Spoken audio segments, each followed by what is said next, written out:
Hey guys, it's Kevin again, and this is going to be my review for Penny Dreadful, Season 1, Episode 2, Seance. And oh my god, guys, this episode was amazing.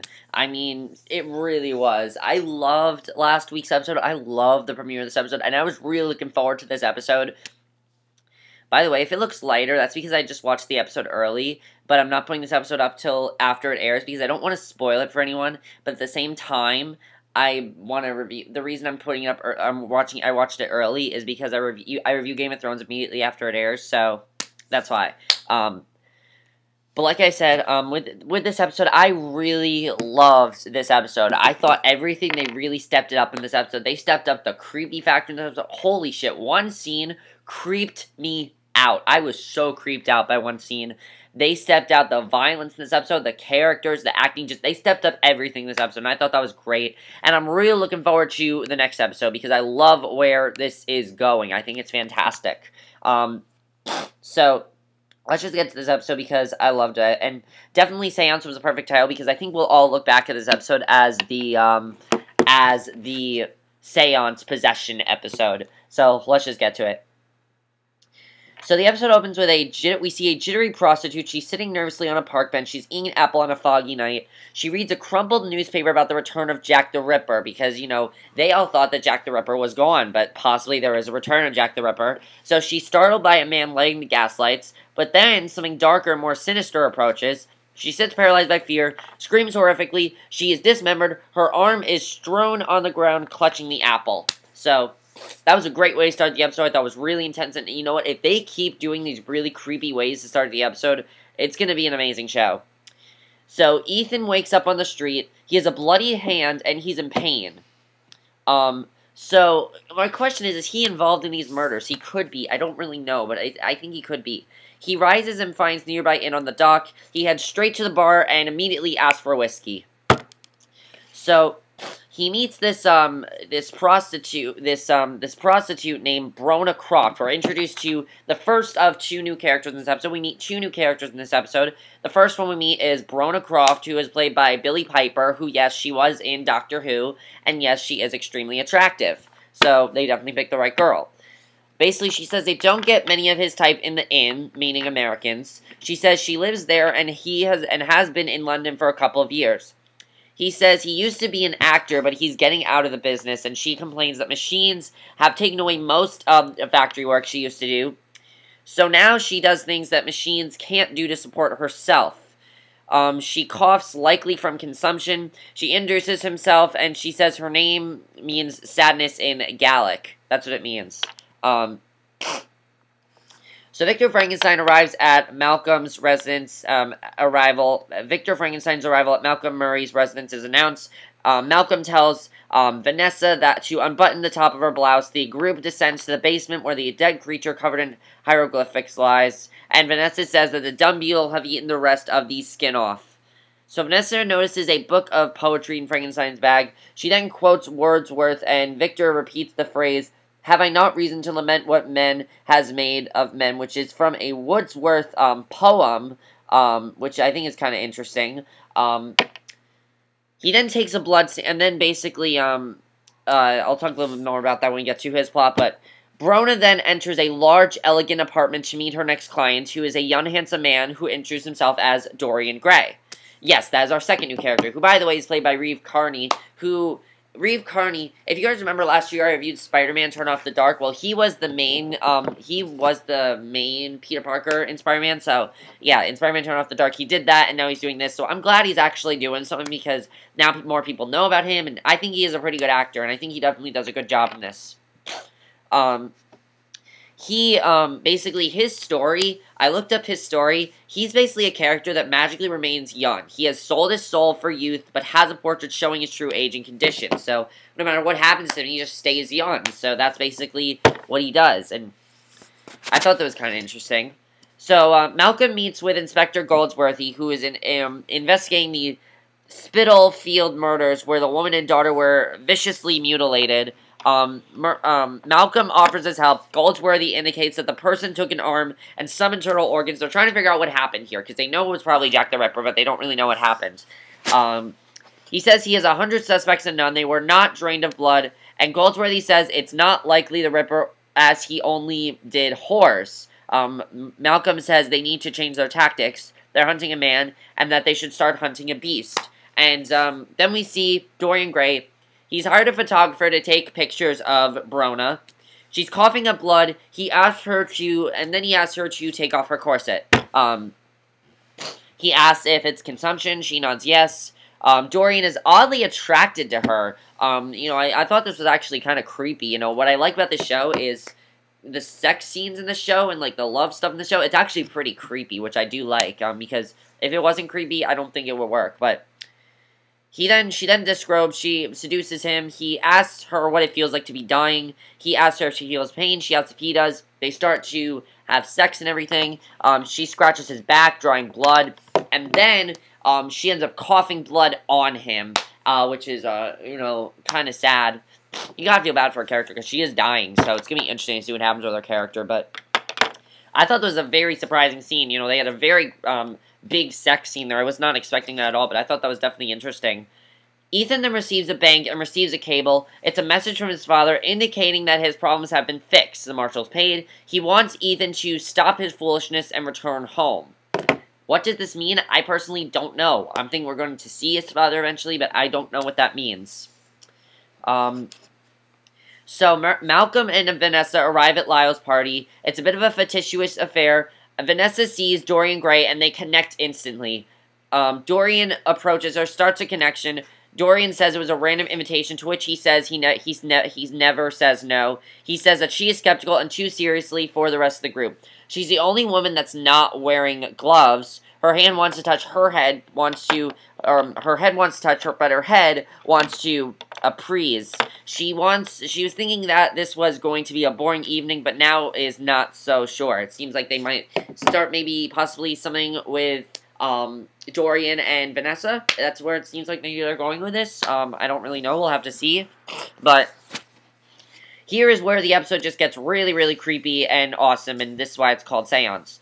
Lyle announces to the partygoers that they are honored to have, this basically, like, fortune teller, Madame Carney, who she's going to perform a seance, and he invites volunteers, people without fear, 8 people with courage, to the round mirror table, and Carney and Vanessa are seated together across from Malcom.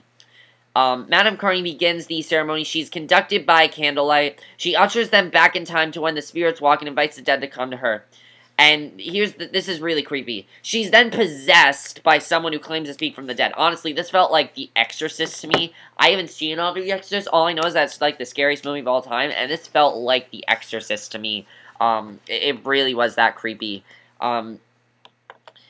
She then says there is another here and mutters amunet to. Vanessa is then forcibly occupied by a spirit and begins muttering. She then assumes the identity of Malcolm's other daughter, not Mina. She was on an expedition with him, and she died from dysentery, and she asks if he will name a mountain after her. It's just really, really creepy here, because she's like, name a mountain after me. Just picture, like, possessed. It's really creepy. She then says goodbye to her father, and she sings a song. She asks again if he will name a mountain after her. She's then possessed for a second, more violent persona. She's then possessed for a second, more violent persona. It gets all very violent here.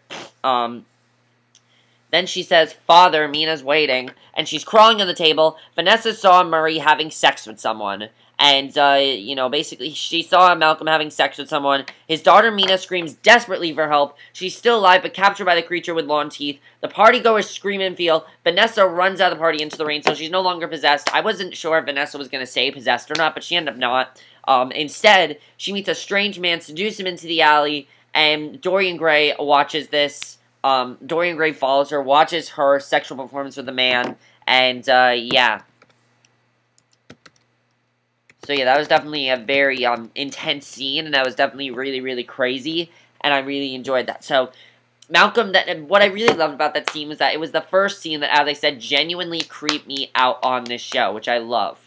When a show can genuinely creep you out, it's great, because that scene just, wow, it really freaked me out. It really did, guys. I'm not gonna lie here. That scene was the first scene in all of Penny Dreadful to really, really creep me out. So Malcom sullenly returns home, stops by Vanessa's room, seeing her curled up in bed, and continues on. So Ethan then drinks whiskey in the morning, and Brona returns from her night work. He offers her a drink. She tells him about her work, having her pictures painted. He says his job is watching the boats. He invites her out for breakfast, but she wants to sleep. He offers to take her out for dinner, then to which ultimately relents. Although she asks him not mistake her for a debutante at the summer fair, he says likes things to be what they are. Possibly they're starting a relationship between Ethan and Brona. I feel like it's going to be Vanessa and Dorian and Ethan and Brona. That's what they have to do. I mean, you have to have some sort of romance in there because you can't have classic horror without a romance. You really can't. So Malcom meets with Lyle to discuss the photographs of the creature's hieroglyphics. Lyle indicates that he's not asking Vanessa back, although it was a riveting performance, and she did put Madame Carney to shame. The dilettantes were outraged, and his wife mortified. So then, one of the images of the spirits that possessed Miss Vanessa, Amunet, who is a snake-head deity, she's called the Hidden One, despite her outward divinity. She had a monster within her, not unlike Vanessa. So Lyle's next sees a disturbing hieroglyphic. Amunet and Amunara are seen together, which is a spell for the telling of the annihilation of a man and the coming of the beast. They normally have separate narratives. He tells Malcom to keep it quiet and not Vanessa, because who wants to know that they are being hunted by the devil? Vanessa is then seen awake, smoking a cigarette. So, obviously, someone else, I have a feeling she's gonna probably get possessed again. We'll have to see what happens there, but that was the main plot. Very, very strong. As I said, genuinely creepy. I also love these two new characters, Brona and Dorian. They did great performances. Let's go to the subplot. The subplot had to do with Victor Frankenstein, and him trying to... It was actually really cool. He was basically trying to teach his newly reanimated creature the facts of life, basically. He names a creature Proteus, something like that. Proteus seems pleasant for the most part. Victor tries to help him get his bearings before leaving to meet with Sir Malcom and Vanessa. That's what he decided to do. So, he then takes a blood sample from the creature, confirms it's human blood, but there may be more unusual properties beyond his expertise. He suggests that Malcom find a hematologist to further analyze the creature's blood. Malcom asks Frankenstein to be there to help with the hematologist and hands Victor a pack of money. Victor leaves, and Malcom asks Ives, what was all that poetry? And all Vanessa says is, our young doctor has a secret. Now, I'm thinking she might be starting... They don't know about the creature, I don't think. I don't think they know about Proteus. So, they are definitely going to find out. That's what that scene implies. Frankenstein continues to teach the Proteus, and Proteus has started to have memories of his prior life, including whale hunting. So I thought this was definitely a very cool scene, and I really enjoyed that scene a lot. I definitely thought that was a really cool scene. And then the very last scene, I really enjoyed this. He takes Proteus outside in the street for the first time, and the creature's very, very nervous because, you know, think about it. Think about it if you were a creature. This would be your first time seeing all the basic things in life. I mean, that was definitely really cool. The creature's very nervous, but he adapts. He soon has more memories, including the sound of a dog. He says, oh, that's a dog. And I just thought this was a very heartwarming scene because it really shows that this creature is starting to recall things. He sees all these ships. He starts to name the ships and everything. And then he sees his wife's name, which is Doreen. And Victor explains various things that creature has forgotten. Proteus then becomes angry at Victor and wonders what he is and asks Victor to tell him because he doesn't realize that he's a monster. And then at the end, you know, before he can explain what happens, they bump into Ethan and Brona, who are going to dinner. And Brona is smitten by the creature and accepts a chestnut from him. Frankenstein and Proteus then return home. Proteus is then, but before anything can happen, you know, they're about to talk and everything, but then Proteus is murdered. He's split in two by an angry monster, and he tells a trembling Victor his firstborn has returned, father, and that is how the episode ends. It was an amazing episode, I must say. It really was amazing, and I really loved everything about this episode. By the way, Proteus got ripped by a vampire demon. Could this be Dracula? I'm just wondering. Could it be Dracula? Because I know they are going to have Dracula on the show. Is this the person that killed Frankenstein, could that be Dracula? That's what I'm thinking. Also, I'm thinking that Vanessa is going to get possessed again. I'm wondering where that whole thing is going to go. It's definitely very interesting there. Do you think that Brona and Ethan are starting a relationship? Also, why is Ethan responsible for these murders? Do you think he could possibly be Jack the Ripper? Do you think that could be happening? I don't really know. We'll have to see. Do you think that I definitely think there is more to his character. Also, are Vanessa and Malcom going to find out about the creature? I'm pretty sure Proteus is dead, but I'm sure Victor's going to find a way to rebuild the creature somehow, because this is Victor Frankenstein we're talking about. He knows what he's doing. Overall, though, as I said, this episode was definitely very, very well done. A couple things I do want to say, though, about the show that I'm really enjoying is they are taking it very, very seriously, but they're not afraid. You know, that's what I really love about this show. But the thing is, they have really great characters on this show, really great acting as well. And from these 2 episodes, I already feel like I know these characters so, so well. And I love that about the show. I love the performances on this show. I love the acting on this show. I just really love everything about this show. There's really no complaints I have with this show.